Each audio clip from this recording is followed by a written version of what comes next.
The history of Utah spans thousands of years, from the ancient hunters who roamed its high deserts to the modern state known for technology, outdoor recreation, and rapid growth. Long before Europeans arrived, Paleo-Indian peoples, Fremont farmers, and Ancestral Puebloans left rock art and settlements across the Red Rock canyons and mountain valleys. Later, Ute, Paiute, Shoshone, Goshute, and Navajo tribes shaped the land's culture and trade networks. Spanish explorers entered the region in the 1700s, followed by Mexican sovereignty and American trappers. After the United States gained the territory in 1848, waves of Mormon pioneers transformed the Great Basin into a thriving center of settlement and faith. Decades of conflict, compromise, and change, culminating in statehood in 1896, would lead Utah from an isolated frontier to a dynamic part of the nation. Today, its past remains visible in ancient cliff dwellings, pioneer trails, and the diverse communities that continue to define the Beehive State. Prehistoric and Indigenous peoples of Utah. Utah's story begins in prehistory. Archaeological evidence shows humans in Utah as early as about 11,000 BC. The earliest Utahns were Paleo-Indian hunter-gatherers. By about 7,000 BC, they had evolved into desert archaic cultures. In the first millennium BC and onward, the distinctive Fremont culture occupied much of the state, living in pit houses, farming maize and squash, and making grayware pottery. Contemporaneously, the Ancestral Puebloans, often called Anasazi in older sources, settled in southeastern Utah around cliff dwellings and irrigation farms. By about 1250 AI, both Fremont and Puebloan societies had declined or migrated away. After that time, until European contact, Utah was home to the ancestors of today's tribes. In the late prehistoric period, roughly 1250 to 1700 AD, the region was occupied by 5 groups: Ute, Shoshone, Paiute, Goshute, and Navajo, whose descendants still live in Utah. These indigenous peoples hunted, fished, and farmed in Utah's valleys and mountains, leaving behind rock art, pottery, and other artifacts that tell us about their lives. European exploration and Spanish claims. Spanish explorers first sighted Utah during the 16th to 18th century expeditions. In 1765, Juan Maria Antonio de Rivera entered southwestern Utah from New Spain and claimed the land for Spain. Later, in 1776, missionaries trappers Silvestre Vélez de Escalante and Francisco Atanasio Dominguez led an expedition northward from Santa Fe through Utah, recording trails and native tribes. Throughout this colonial era, Utah lay on the northern frontier of New Spain, later part of Alta California. The Spanish regarded Utah as part of their territory until Mexico won independence in 1821. Although no permanent Spanish towns were founded in Utah, Spanish and later Mexican traders used routes such as the Old Spanish Trail through southern Utah. Many Utah place names like San Juan River and La Salle Mountains recall this Spanish period. Mexican sovereignty and early American trappers. After 1821, Utah was nominally Mexican territory. Under Mexico's rule, only scattered trading parties and missionaries entered Utah, but in the 1820s to 1840s, a growing number of Anglo-American fur trappers penetrated the region, often on their own account. Some of these trappers even became Mexican citizens to operate legally in Mexican lands. For example, trader Antoine Robidoux built Utah's first trading post, Fort Wintah, in present-day Duchesne County, in the early 1820s.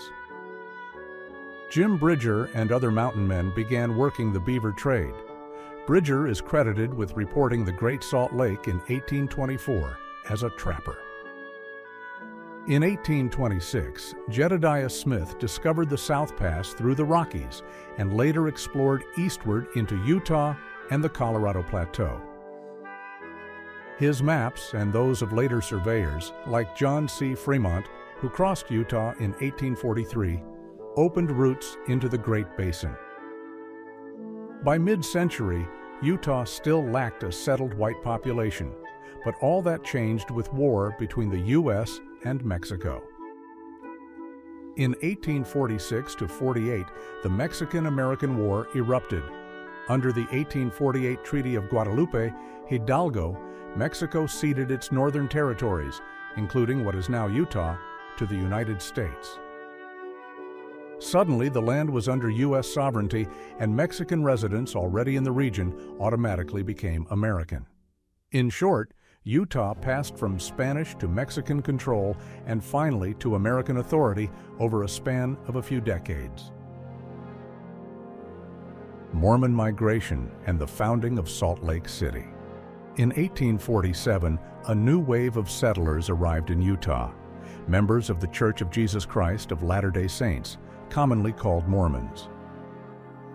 Fleeing persecution after the 1844 murder of their leader Joseph Smith, Brigham Young and the LDS hierarchy led thousands of church members westward.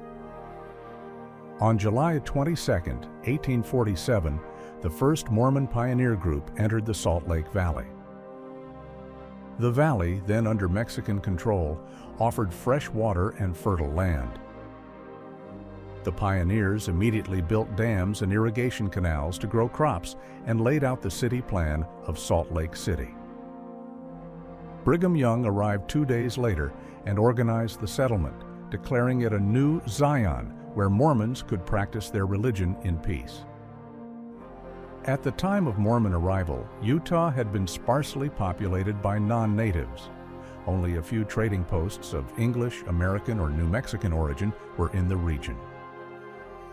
The indigenous Ute, Shoshone, Paiute, Goshute, and Navajo peoples had roamed these lands for centuries, but no one except a few fur trappers had settled there permanently.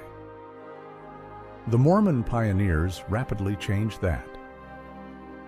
From 1847 into the 1860s, thousands more Latter-day Saint immigrants crossed the plains and mountains to Utah, building Salt Lake City and dozens of satellite farming villages across the Great Basin. Brigham Young, as the new territorial governor, even envisioned a vast new state encompassing all of the Great Basin. Though Deseret was not recognized by Congress, Young's church members firmly established Utah as a Mormon refuge.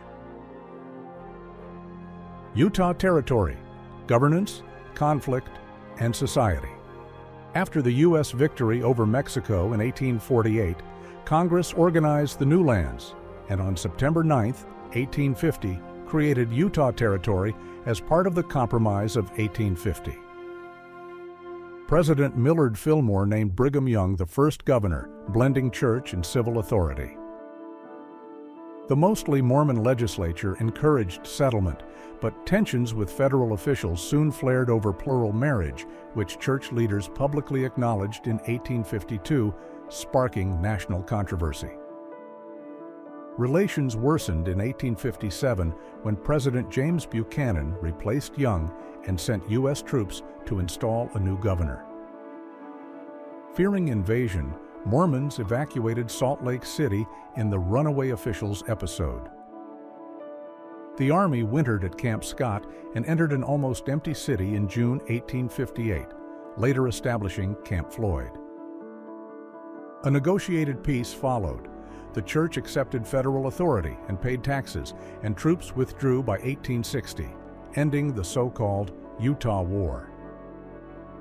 Throughout the territorial period, the LDS Church dominated politics and society.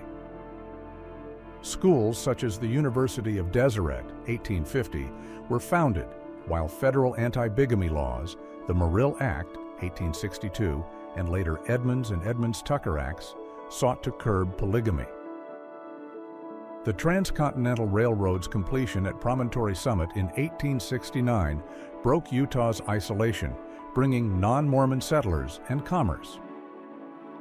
By the 1870s, rival political parties, the LDS People's Party and the Anti-Mormon Liberal Party, emerged as Utah shifted from a secluded theocracy toward a more diverse society, even as church leaders continued pressing for eventual statehood. Path to Statehood, 1896. The decades after the Civil War were dominated by Utah's struggle to become a state. Every statehood attempt was stymied largely by the issue of polygamy. In 1890, the LDS Church's president Wilford Woodruff issued the 1890 Manifesto, publicly advising Mormons to abstain from any marriage forbidden by U.S. law. This was a turning point. Federal authorities, after years of prosecuting polygamy under the Edmunds-Tucker Act, 1887, began to accept that Utah was willing to ban the practice. Congress passed Utah's Enabling Act in 1894, setting conditions for statehood, most importantly, that Utah's Constitution must ban polygamy. In 1895, elected delegates, a mix of Mormons and non-Mormons, convened in Salt Lake City and drafted a new state constitution. It explicitly prohibited bigamy and polygamy and guaranteed rights similar to other states.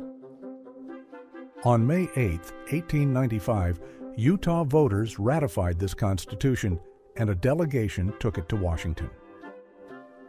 Finally, on January 4, 1896, President Grover Cleveland proclaimed Utah the 45th state of the Union.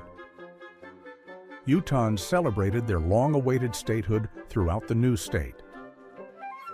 By then, polygamy had essentially ended in practice.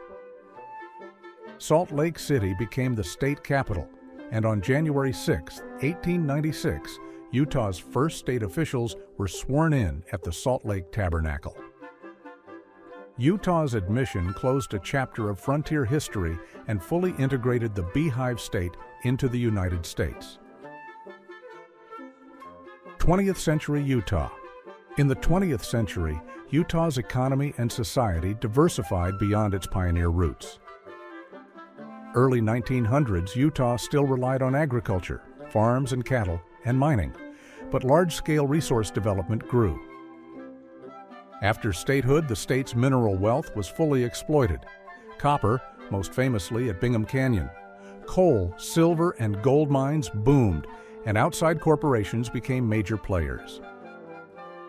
Brigham Young's earlier caution toward precious metal mining broke down under economic pressures, and by the 1890s and 1900s, entrepreneurs were extracting Utah's minerals in earnest. Irrigation projects, like the Strawberry Valley Project, expanded farming on the Wasatch Front and in southern valleys. National events affected Utah deeply. The post-World War I recession, 1921, and the Great Depression, 1930s, hit the state hard, but New Deal programs, dams, roads, and Civilian Conservation Corps helped the state recover Conservation Corps camps, brought jobs and infrastructure. The LDS Church's welfare programs also helped Utahns get through the lean years. World War II further transformed Utah. Military bases and defense plants were built, Kearns Army Air Base, Hill Air Force Base, and a magnesium plant at Saltair, among others, and Utah participated in the wartime manufacturing boom. A 1950s uranium boom in southeastern Utah, miners chasing uranium for nuclear power weapons, brought another surge of mining activity. By the late 1950s, the aerospace industry arrived. Major plants along the Wasatch Front were producing rocket engines and missiles. Culturally, Utah continued to grow. The state preserved vast natural areas: Zion, 1919, Bryce Canyon, 1928, Capitol Reef, 1937, and later Arches and Canyonlands, both 1971, became national parks, cementing Utah's reputation for spectacular red rock scenery. The Mormon Church remained influential in society and politics, but the growing non-Mormon population of miners, farmers, and war-era workers gave Utah a more diverse character by mid-century. The University of Utah, Brigham Young University, and other institutions expanded, and by the century's end, Salt Lake City and Utah's tech-friendly policies helped the state launch a new economy of high-tech and tourism alongside its traditional industries. Utah in the modern era. Today, Utah is a fast-growing, dynamic state. Its population has topped 3.5 million as of 2024 and remains among the nation's fastest-growing. The high birth rate and in-migration of young families give Utah the nation's youngest median age. About half of Utah's adults identify as members of the LDS Church, the highest share of any state, though the religious landscape is gradually diversifying. Politically, Utah remains largely conservative, but its urban centers such as Salt Lake City, Provo, are more politically mixed. Economically, Utah's economy is highly diversified. Beyond mining and agriculture, the state has become a leader in finance, technology, and services. Salt Lake City serves as a regional banking and transportation hub. The area along Interstate 15, especially around Lehigh and Draper, is known as Silicon Slopes for its high-tech firms and startups. Manufacturing in Utah includes aerospace, Rocket Lab, Lockheed Martin, and emerging industries. Tourism is also a major sector. Utah's majestic landscapes like national parks, ski resorts in Park City, and the Wasatch Mountains draw millions of visitors. At the same time, Utah faces 21st century challenges. Rapid growth has strained water resources and the environment. In recent years, the Great Salt Lake has fallen to record low levels, raising concerns over dust storms and ecosystem health. The state is investing in water conservation and environmental protections to balance growth with conservation.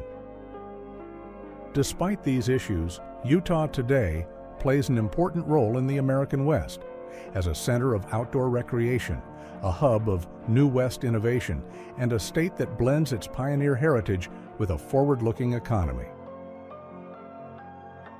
Utah's journey from ancient homelands of indigenous peoples to a modern economic and cultural hub reflects both the endurance of its landscapes and the adaptability of its people. Layers of history, from Fremont cliff dwellings and Spanish trails to Mormon pioneer settlements, railroad expansion, and 20th century industry, have shaped a state that balances tradition with innovation. Today, Utah stands as the Beehive State, young, energetic, and forward-looking, yet deeply rooted in the diverse cultures and pivotal events that forged its identity. Its past remains a living presence in its national parks, historic towns, and the vibrant communities that carry Utah's story into the future.